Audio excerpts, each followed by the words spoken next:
এক ভয়ঙ্কর গর্জন, ঠিক আজকের মতোই একটা সাধারণ সকালের মাঝখানে আচমকা শোনা যাবে মহাবিশ্বের সেই শেষ চিৎকার।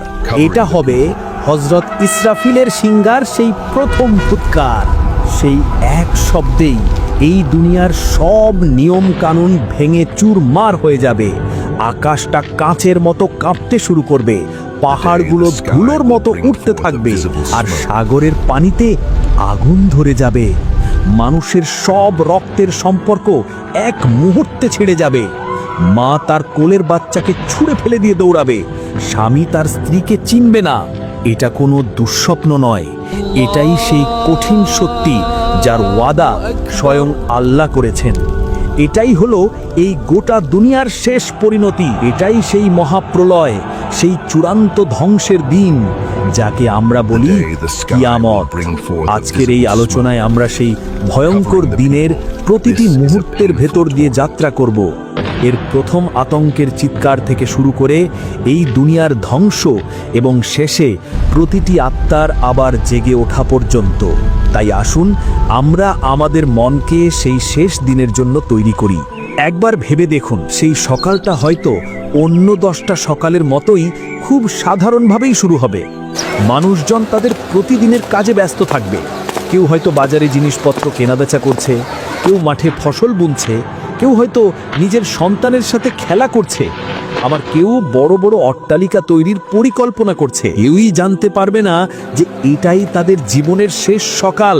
তাদের হাতে আর কোনো সময় বাকি নেই। ঠিক সেই মুহূর্তে কোনো রকম পূর্ব ঘোষণা ছাড়াই আল্লাহর হুকুমে হযরত ইসরাফিল তার সিংহায় ফুৎকার দেবেন। এটি হবে প্রথম ফুৎকার, আতঙ্কের ফুৎকার। এর শব্দ এতটাই তীব্র, ভয়ঙ্কর হবে যে তা শোনার সাথে সাথে গোটা সৃষ্টি জগতের স্বাভাবিক নিয়ম ভেঙে পড়বে। এটা কোনো সাধারণ শব্দ নয়, এটি হলো মহাবিশ্বের অন্তিম চিৎকার, যা মানুষের মস্তিষ্ক এবং অন্তরকে ছিন্ন ভিন্ন করে দেবে। সেই শব্দের প্রথম ধাক্কাতেই শুরু হবে এক চরম বিশৃঙ্খলা। এখানে স্থির হওয়ার বা চিন্তা করার কোনো সুযোগই থাকবে না। যে মা তার সন্তানকে পরম আদরে কোলে নিয়ে বসেছিল, সেই ভয়ঙ্কর শব্দে তার হাত থেকে অবুঝ শিশু ছিটকে মাটিতে পড়ে যাবে। মা সেদিকে ফিরেও তাকাবে না। যে গর্ভবতী নারী তার অনাগত সন্তানের স্বপ্ন দেখছিল, সেই শব্দের প্রচণ্ডতায় ভয়ে তার গর্ভপাত হয়ে যাবে। যারা বাজারে কেনা বেচা করছিল, তারা সব কিছু ফেলে দিয়ে পাগলের মতো ছুটতে শুরু করবে। যে ব্যক্তি খাওয়ার জন্য মুখে খাবার তুলেছিল, সেই খাবার মুখ পর্যন্ত পৌঁছানোর আগেই সে ভয়ে চিৎকার করে উঠবে। মানুষ দিক বিদিক জ্ঞান শূন্য হয়ে দৌড়াতে থাকবে। তারা বুঝতে পারবে না কি হচ্ছে, কেন হচ্ছে, বা কোথায় গেলে বাঁচা যাবে। তাদের অন্তর এক অজানা ভয়ে শুকিয়ে কাঠ হয়ে যাবে। বনের হিংস্র পশু পাখিরা লোকালয়ের দিকে ছুটে আসবে, কিন্তু সেদিন মানুষ আর পশুতে কোনো ভেদাভেদ থাকবে না।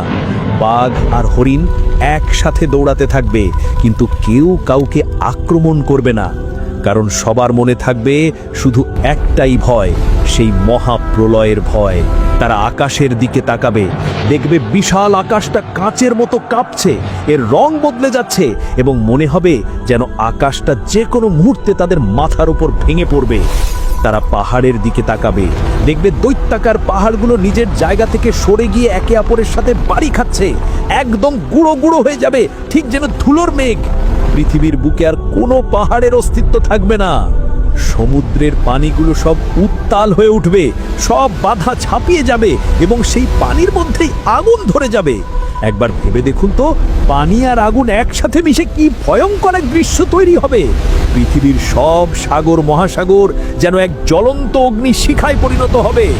যখন মানুষ ভয়ে আর আতঙ্কে প্রায় মৃতপ্রায়, ঠিক তখনই দেওয়া হবে দ্বিতীয় ফুৎকার, মৃত্যুর ফুৎকার।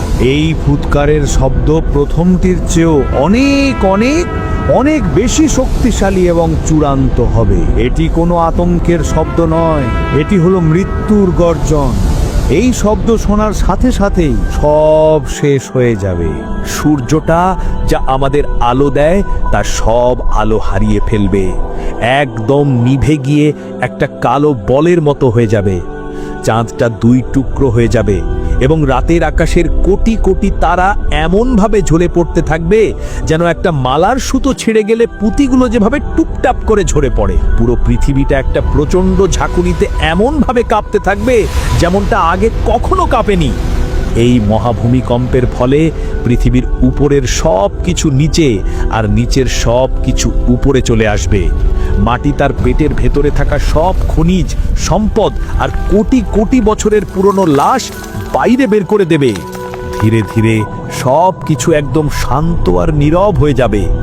আকাশ, জমিন, পাহাড়, সাগর, মানুষ, জিন, ফেরেশতা, কোনো কিছুরই আর অস্তিত্ব থাকবে না। সব দিকে শুধু এক মহাশূন্যতা আর কবরের মতো নিস্তব্ধতা।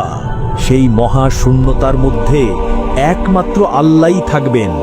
তিনি সেদিন ঘোষণা করবেন, আজ রাজত্ব কার?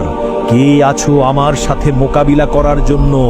যদি আমার সাথে মোকাবিলা করতে চাও আসো, কিন্তু কেউ সাড়া দেবে না। সেদিন উত্তর দেওয়ার মতো আর কেউই থাকবে না। তিনি আবার উত্তর দেবেন, একমাত্র শক্তিধর শুধু আমি, সর্বশক্তিমান এক আল্লাহ। এইভাবে 40 বছর কেটে যাবে। 40 বছর এই মহাশূন্যতা এবং কবরের মতো নিস্তব্ধতায় কেটে যাওয়ার পর আল্লাহ আসমান থেকে এক বিশেষ ধরনের বৃষ্টি পাঠাবেন। এটা কোনো সাধারণ বৃষ্টি নয়, এটাকে বলা হয় জীবনের পানি। সেই রহমতের বৃষ্টির পানি যখন পৃথিবীর ধ্বংসস্তূপের উপর পড়বে তখন এক আশ্চর্য ঘটনা ঘটবে। মানুষের শরীরের খুব ছোট্ট একটা হাড়, যা কখনো ধ্বংস হয় না, তা থেকে আবার পুরো শরীর তৈরি হতে শুরু করবে। ঠিক যেমন বৃষ্টির পর শুকনো মাটি ফুঁড়ে সবুজ চারাগাছ গজিয়ে ওঠে, সেইভাবেই পৃথিবীর প্রথম থেকে শেষ পর্যন্ত আসা সকল মানুষ আবার নতুন করে জীবন ফিরে পাবে। যখন সবার শরীর তৈরি হয়ে যাবে কিন্তু তাতে কোনো প্রাণ থাকবে না, তখন সেই মহাশূন্যতার পর আল্লাহ তার অসীম কুদরতে সর্বপ্রথম একজনকে জীবিত করবেন। তিনি আর কেউ নন, তিনি হলেন হযরত ইসরাফিল আলাইহিস সালাম, যিনি দ্বিতীয় ফুৎকার দেওয়ার পর অন্য সবার মতোই মৃত্যুবরণ করেছিলেন।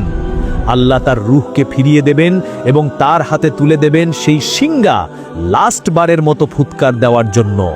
এরপর আল্লাহর হুকুমে হযরত ইসরাফিল আলাইহিস সালাম তার সিংহায় তৃতীয় এবং শেষ ফুৎকার দেবেন। এটি হলো পুনরুত্থানের ফুৎকার। এই ফুৎকারের শব্দ মৃত্যুর মতো ভয়ঙ্কর হবে না, বরং এটি হবে এক আহ্বানের শব্দ, এক জাগরণের শব্দ। এই ফুৎকার দেওয়ার সাথে সাথে পৃথিবীর প্রথম মানুষ আদম আলাইহিস সালাম থেকে শুরু করে শেষ মানুষটি পর্যন্ত সবার দেহে তাদের আত্মা ফিরে আসবে।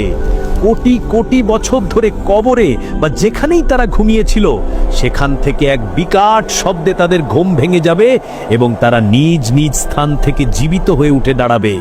তারা উঠবে খালি পায়ে, খালি গায়ে, খুব অসহায় আর অবাক হয়ে। ঘুম থেকে উঠে তাদের প্রথম কথাই হবে, হায়, কে আমাদের এই ঘুমের জায়গা থেকে উঠালো? তখন ফেরেশতারা উত্তর দেবেন, এটাই তো সেই দিন যার ওয়াদা পরম করুণাময় আল্লাহ করেছিলেন, আর নবী রাজা বলেছিলেন তা সবই সত্য ছিল। কবর থেকে উঠেই মানুষ দেখবে এক অচেনা ভিন্ন এক পৃথিবী। কোনো পাহাড় নেই, কোনো সাগর নেই, কোনো গাছপালা নেই। যতদূর চোখ যায় শুধু একটা ধবধবে সাদা আর সমান মাঠ। তারা হতবম্ব হয়ে এদিক ওদিক তাকাতে থাকবে। এরপর সব মানুষ এক অজানা লক্ষ্যের দিকে দৌড়ে যেতে থাকবে। কেউ তাদের ডাকবে না, কিন্তু এক অদৃশ্য শক্তি তাদের সবাইকে একদিকে টেনে নিয়ে যাবে। ধনী গরিব, রাজা প্রজা, দুর্বল শক্তিশালী, সবাই সেদিন একই দিকে দৌড়াতে থাকবে। সেই বিশাল মাঠের নাম হাসরের ময়দান। কোটি কোটি মানুষ সেদিন সেখানে এসে জমা হবে। সবাই দাঁড়াবে একই কাতারে, একই রকম অসহায় অবস্থায়। সেদিন সূর্যটা মাথার মাত্র 1 বিঘত উপরে নেমে আসবে। সূর্যের প্রচণ্ড তাপে মানুষের মাথার মগজ টকবক করে ফুটতে থাকবে, যেমনভাবে চুলার উপরের পাত্রে পানি ফোটে। সূর্যের গরমে শরীর থেকে ঘাম ঝরতে থাকবে। কেউ তার নিজের ঘামে গোড়ালি পর্যন্ত, কেউ হাঁটু পর্যন্ত, কেউ কোমর পর্যন্ত, আর কোনো কোনো পাপী তো তার মুখ পর্যন্ত ডুবে হাবুডুবু খেতে থাকবে। তারা যেন নিজের ঘামের সমুদ্রে সাঁতার কেটে থাকবে। সেদিন পালানোর কোনো জায়গা থাকবে না, কোনো ছায়া থাকবে না, শুধু আল্লাহর অরশের ছায়া ছাড়া। সেই কঠিন দিনে কিছু ভাগ্যবান মানুষ আল্লাহর অরশের নিচে ছায়া পাবে, যেমন ন্যায়পরায়ণ শাসক এবং সেই যুবক যে তার যৌবনের পুরোটা সময় আল্লাহর ইবাদত করে কাটিয়েছে। লক্ষ লক্ষ বছর ধরে মানুষ সেই হাসরের ময়দানে অসহায়ের মতো দাঁড়িয়ে থাকবে, তাদের চূড়ান্ত হিসাবের অপেক্ষায়। ক্ষুধা, তৃষ্ণা আর আতঙ্কে তাদের প্রাণ প্রায় যায় যায় অবস্থা হবে। সেদিন মানুষ এতটাই স্বার্থপর হয়ে যাবে যে তারা একে অপরের শত্রু হয়ে যাবে। বাবা তার সন্তানকে দেখে পালিয়ে যাবে, সন্তান তার মাকে দেখে পালিয়ে যাবে, ভাই তার ভাইকে চিনবে না। প্রত্যেকে শুধু আমার কি হবে, আমার কি হবে বলে চিৎকার করতে থাকবে।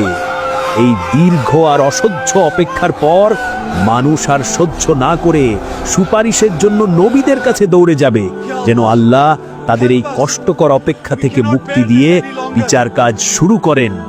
আর এভাবেই শুরু হবে কিয়ামতের পরের অধ্যায়, চূড়ান্ত হিসাব এবং অনন্ত জীবনের ফয়সালা। এই ভিডিওটা যদি ভালো লেগে থাকে তাহলে লাইক, কমেন্ট আর হেল্প করতে ভুলবেন না।